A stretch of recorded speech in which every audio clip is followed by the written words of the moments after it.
स्वागत आप सभी का YouTube channel knowledge TV. Haryana मुख्यमंत्री नायब सैनी बड़ी घोषणा।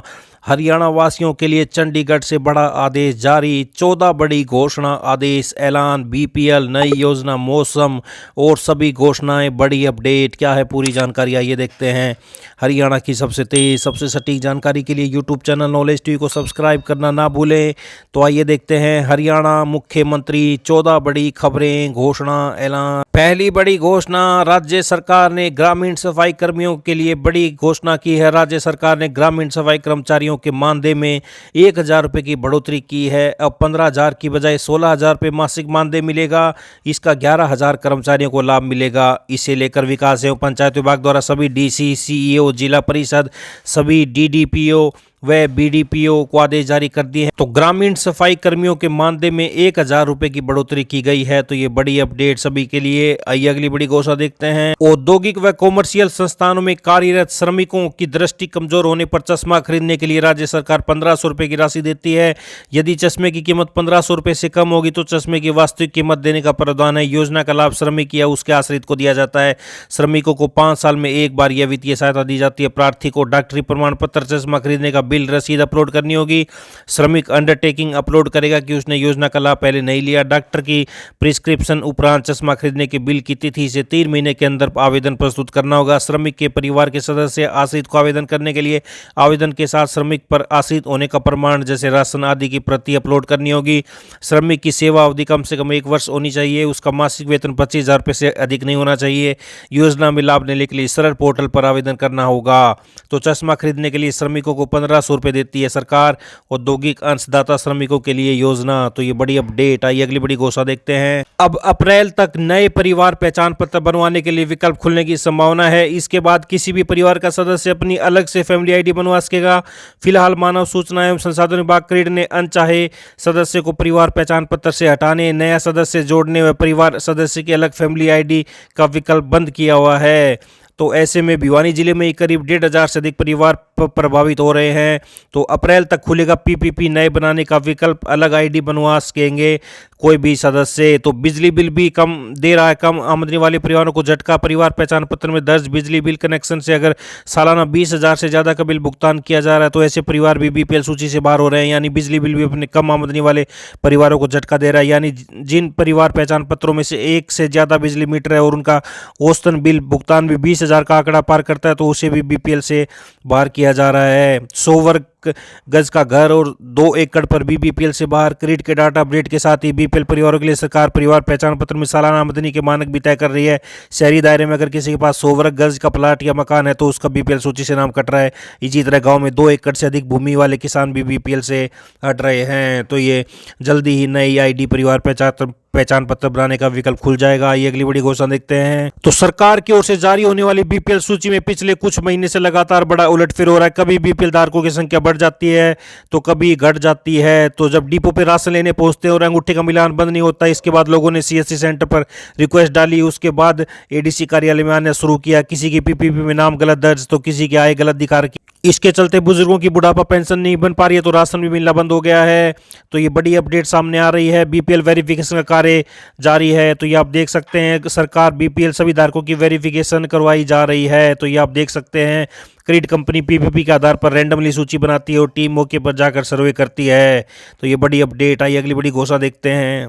तो केंद्र सरकार ने कारीगरों की मदद के लिए प्रधानमंत्री विश्वकर्मा योजना शुरू की थी। परंपरागत कार्यों में जुटे लोगों को आर्थिक रूप से मजबूत कराने के लिए इस योजना के तहत बेहद कम दर पर ऋण दिया जाता है। इसके लिए प्रधानमंत्री विश्वकर्मा योजना की वेबसाइट पर पंजीकरण करना होता है।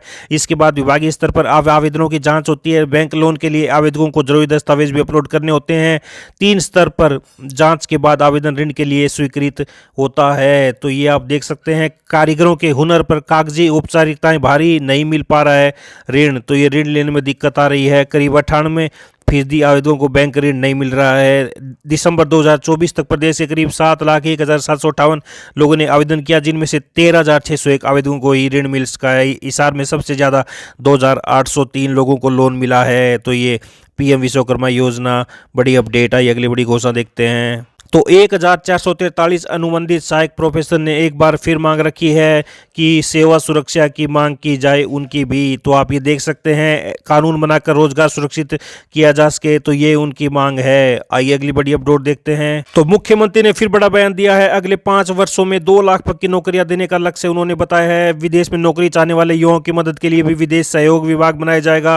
तो ये बड़ा बयान, 5 साल में 2 लाख पक्की नौकरियां देंगे हरियाणा मुख्यमंत्री नायब सैनी, बड़ा बयान। आइए अगली बड़ी घोषणा देखते हैं। आरबीआई ने सभी बैंकों को 31 मार्च 2025 को काम करने का निर्देश दिया है। आरबीआई के मुताबिक ऐसा इसलिए किया गया ताकि वित्तीय वर्ष 2024-25 के अंतिम दिन यानी बैंकिंग सेवा में कोई रुकावट न आए और सभी सरकारी लेन देन सही समय पर पूरे किए जाए। इसके अलावा किसी भी तरह की वित्तीय गड़बड़ी या रिकॉर्ड में असमानता न हो। आमतौर पर 31 मार्च को अधिकांश राज्यों में रमजान, ईद उल फितर के चलते बैंक बंद रहते हैं, केवल हिमाचल प्रदेश और मिजोरम को छोड़कर। लेकिन वित्तीय वर्ष का अंतिम दिन होने के कारण सरकार चाहती है कि इस दिन सभी सरकारी राजस्व संग्रह, भुगतान और अन्य वित्तीय निपटानों का पूरा कर लिया जाए ताकि नया वित्तीय वर्ष बिना किसी बाधा के शुरू हो सके। तो ये बड़ी अपडेट सामने आ रही है। आरबीआई 31 मार्च की छुट्टी बैंकों की नहीं होगी। आइए अगली बड़ी घोषणा देखते हैं।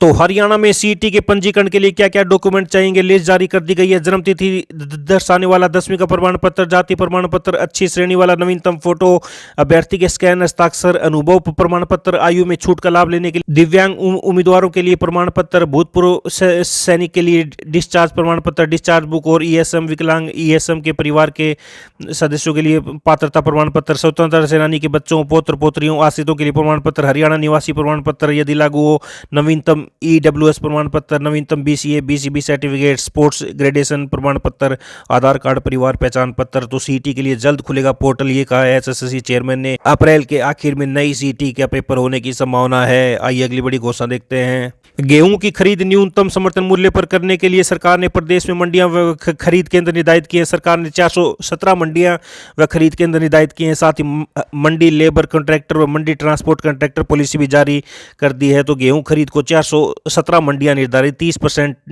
ट्रक ठेकेदार के होने जरूरी, एक लिफ्टिंग एजेंसी एक जिले में नहीं ले सकती 3 से अधिक मंडी, अपने ट्रक नहीं होने पर प्रति ट्रक जमा करवानी होगी 1.25 लाख राशि, 50,000 नाम नॉन रिफंडेबल। तो ये बड़ी अपडेट। आइए अगली बड़ी घोषणा देखते हैं। हरियाणा में 16 फरवरी से पश्चिमी विक्षोभ के आंशिक प्रभाव से दक्षिण पश्चिम क्षेत्रों में कुछ स्थानों पर बूंदाबांदी हो सकती है।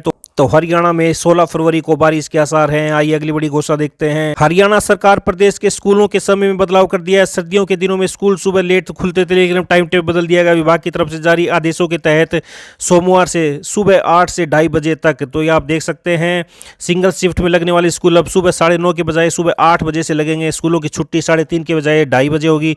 डबल शिफ्ट में चलने वाले स्कूलों का समय बदला गया है। पहली शिफ्ट सुबह 7 से 12:30 तक रहेगी। दूसरी शिफ्ट दोपहर 12:45 से शाम 6:15 तक रहेगी। 17 फरवरी सोमवार से नए नियम लागू हो जाएंगे प्रदेश के सभी सरकारी स्कूलों के लिए। तो ये बड़ी अपडेट, सोमवार से 17 फरवरी से समय बदला स्कूलों का। ये अगली बड़ी घोषणा देखते हैं। सभी युवाओं के लिए 10वीं 12वीं के लिए सीबीएसई 10वीं 12वीं के बोर्ड एग्जाम आज से सभी तैयारियां पूरी। 44 लाख छात्र परीक्षा दे सकते हैं। तो ये बड़ी खबर सामने आ रही है। हरियाणा 15 फरवरी शनिवार आज सुबह 11 बजे तक हरियाणा की बड़ी घोषणा, आदेश, ऐलान, हरियाणा की हर छोटी से बड़ी योजना, घोषणा, आदेश, मौसम, सभी की जानकारी आपको यूट्यूब चैनल नॉलेज टीवी पर मिलती रहेगी। तो यूट्यूब चैनल नॉलेज टीवी को सब्सक्राइब जरूर कर लें। सब्सक्राइब करने के बाद बेल आइकन, घंटी का बटन जरूर दबाएं, जिससे अगली वीडियो का नोटिफिकेशन आपके पास पहुंच के ऑल का बटन जरूर दबाएं। नोटिफिकेशन घंटी पर दबाने के बाद ऑल का बटन दबाएं ताकि सारी वीडियो का नोटिफिकेशन आपके पास पहुंच सके। तो ये थी सुबह 11 बजे तक की बड़ी घोषणा है। वीडियो को ज़्यादा से ज़्यादा लाइक करें, शेयर करें, कमेंट करें, सब्सक्राइब करें ताकि अधिक से अधिक लोगों के पास ये जानकारी पहुंच सके। हरियाणा की दिन भर आपको ताज़ा घोषणाएं यहाँ पर मिलती रहेंगी। तो ये थी सुबह 11 बजे तक की बड़ी घोषणाएं। मिलते हैं अगली बड़ी घोषणाओं के साथ, तब तक के लिए बहुत बहुत धन्यवाद।